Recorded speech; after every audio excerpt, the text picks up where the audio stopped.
हरे कृष्णा कृष्णा कृष्णा हरे हरे, हरे राम राम राम हरे हरे। आजकल ये पूरी भारत में अब जो यूपी में घटना घटी, एक जादव कथावाचक को पिटाई कर लिया जाए कि उनको बाल मुड़वाई दिया गया, ये घटना से बहुत सारी चर्चा चल रहा है। जैसे ही जादव कथावाचक हो पाएगा ना, सभी कथावाचक ना ब्राह्मण कथावाचक होगा।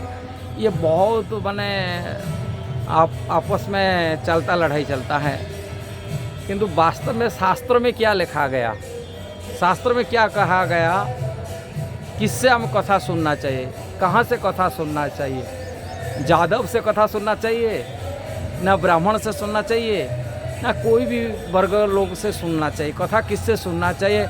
जो वैदिक शास्त्रों भागवतम कथा सुनने के लिए हम पात्रों योग्यता क्या होता है, शास्त्र में क्या लिखा गया, ये हमको जानकारी ये वीडियो में बताने के लिए प्रयास कर रहा हूँ। हरे कृष्णा। श्रीमद् भागवत है, ये अमल पुराण है, मौल नहीं है। अमल पुराण होने के नाते उसमें श्रोता वक्ता दोनों कैसे शुद्धिकरण होने, कैसे पवित्र होना चाहिए, वो भागवत में ही वर्णन किया गया। निमस्सराणम, हाँ परम, ये मत्सरत रहित व्यक्ति ही कथा सुन सकता है और बोल सकता है। जो मत्सरता मतलब स्वामित्व भावना से रहित, मालिकपन से, मैं ये मालिक, मैं ईश्वर नहीं हूँ, प्रभु नहीं, मैं यादव नहीं, मैं ब्राह्मण नहीं, मैं क्षत्रिय नहीं, मैं वैश्य नहीं, मैं भगवान का दास सेवक, जो विचार करने वाला व्यक्ति है वही वास्तविक श्रोता वक्ता बन सकता है श्रीमद् भागवत। किंतु अलग अलग पुराण हिसाब से, शास्त्र हिसाब से जो निर्णय दिया गया कथावाचक के लिए, जो अमृतचार्य वर्णाश्रम कहा गया जाता है, सभी की एक पेशा है, मैंने जैसे जीविका है, जो जिसे को हम चलाते वर्णाश्रम हिसाब से यदि देखा जाता है, ब्राह्मण क्षत्रिय वैश्य शूद्र सभी के कर्म और स्वभाव अलग अलग हिसाब से शास्त्र में वर्णन किया गया, भगवद गीता में वर्णन किया। ब्राह्मण का दायित्व अलग है, क्षत्रिय का दायित्व अलग है, वैश्य का दायित्व अलग है, शूद्र का दायित्व अलग है। सभी के वर्ण हिसाब से यदि हम विचार करते, उसी वर्ण हिसाब से वो कर्तव्य, उसी हिसाब से नियत कर्तव्य करना चाहिए। भगवान गीता में कहे, स्वधर्म निधनम श्रेय परधर्मात् भयावह। अपनी धर्म को निभाते हुए मर जाना शेष करके दूसरी धर्म निभाना ठीक नहीं है, भयावह माने होता है, जो समाज में विडम्बना पैदा करता है। ये बारे में हमको जानकारी होना चाहिए। स्वभाव जैसे ही कोई टीचर है, वो सैन्य विभाग का काम कर नहीं पाएगा, कि एक सेना वो डॉक्टर नहीं बन पाएगा, ये डॉक्टर कि जाके पढ़ाने माने ये नहीं, सेना काम नहीं कर पाएगा।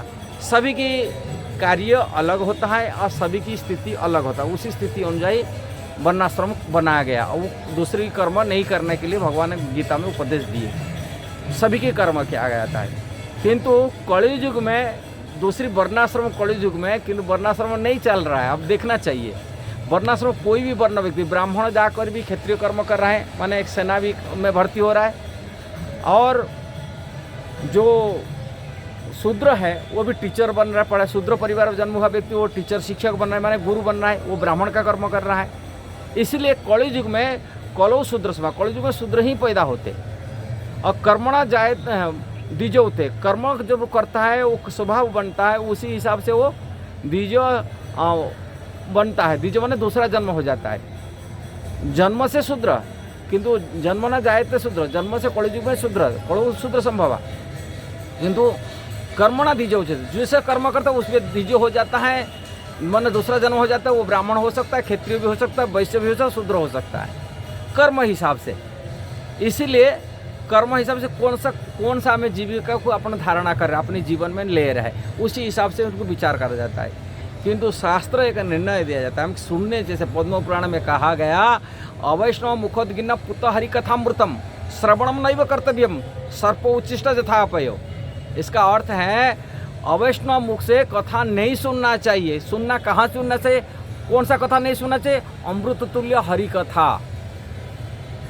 अवैष्णव मुखोद्गिन्ना, जो वैष्णव नहीं है, भक्त नहीं है, भगवान कृष्ण का भक्त नहीं, विष्णु का भक्त नहीं, राम का भक्त नहीं, ऐसा अवैष्णव मुख से अमृत तुल्य हरि कथा नहीं सुनना चाहिए। अमृत तुल्य कैसा होने से क्या होता है, बोले जैसे ही दूध तो अमृत होता है, किंतु दूध यदि सांप पी लेता है, सांप झूठा कर लेता है, सांप पीना पीला सर्प उच्चिष्ट जता पे, वो सर्प की उच्चिष्ट यदि वो दूध हो जाता है वो विषैली होता है। इसी प्रकार अमृत तुल्य हरिकथा मध्य विस्तुल्य हो जाएगा यदि अवैष्णव है। इसलिए वैष्णव मुख से सुनना चाहिए। यदि वैष्णव नहीं है, वो ब्राह्मण होने बाद भी षटकर्म में निपुण वेदा मंत्र होने बाद भी वो गुरु बन नहीं सकता है कि वो भागवत कथा कहने का योग्यता नहीं है। ये बात वो कहा गया, वही पद्म पुराण में कहा गया, षटकर्म निपुण वेदा मंत्र सत्य विशारदा अवैष्णव गुरु स्यात् सोपोच अवैष्णव गुरु स्यात् वैष्णव सोपोच गुरु। इसका अर्थ छह कर्म में विप्र वेद पाठी यदि छह कर्म में निपुण है किंतु वैष्णव नहीं, उसको गुरु बनने का योग्यता नहीं है। किंतु चंडाल घर में जन्म हुआ व्यक्ति सोपोच कुत्ते मांस खाने वाला परिवार व्यक्ति यदि वैष्णव है, उसको गुरु रूप में स्वीकार करना चाहिए, उनसे सुनना चाहिए, उनसे ज्ञान लेना चाहिए। ये कहा गया, ये पद्म पुराण में कहा गया। इसलिए ये बारीक है, वो सब लोग नहीं समझ पाते। यदि कोई अपनी बोलता मैं जादव हूँ और जादव में रह गया, वो कथा कैसे वाचक हो पाएगा? जादव में कथा नहीं कह सकता। जादव मतलब कथा नहीं, उनको वैष्णव बनना पड़ेगा, भगवान कृष्ण का भक्त बनना पड़ेगा, निमस्तर होना चाहिए। मस्तरता रहित ना, स्वामी तो भावना से रहित होना चाहिए।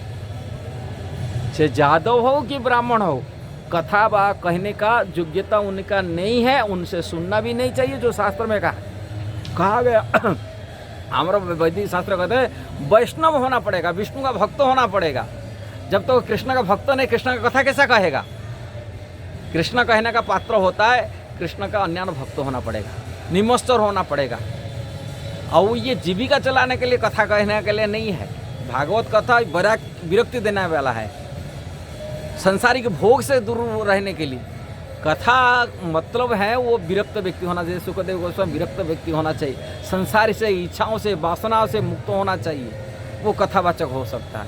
यदि विरक्त नहीं है, संसारिक भोगने का इच्छा है, वो कथावाचक नहीं हो सकता। यही शास्त्र में कहा गया। निमस्तर है परमहंस संगीता श्रीमद् भागवतम, परमहंस के लिए है। ये संसारी परिवार के लोग संसारी के भोग करने के लिए नहीं है। कथा कही के परिवार चलाने के लिए कथावाचक नहीं होना चाहिए। ये भागवत में लिखा गया, ये परमहंस संगीता कहा गया। हाँ, निमस्तर व्यक्तियों के लिए कहा गया। इसलिए शास्त्र क्या लिया है इसको निर्णय करना चाहिए। केवल दावी करना चाहिए हम ज़्यादा, हम भी कह सकते हैं, वो ब्राह्मण हम भी कह सकते हैं, ऐसा नहीं होना चाहिए। शास्त्र को देख कर के विचार करना चाहिए। यदि ये वीडियो सही लगा जरूर उसको शेयर करना, सब्सक्राइब करना, लाइक कमेंट देना। हरे कृष्णा।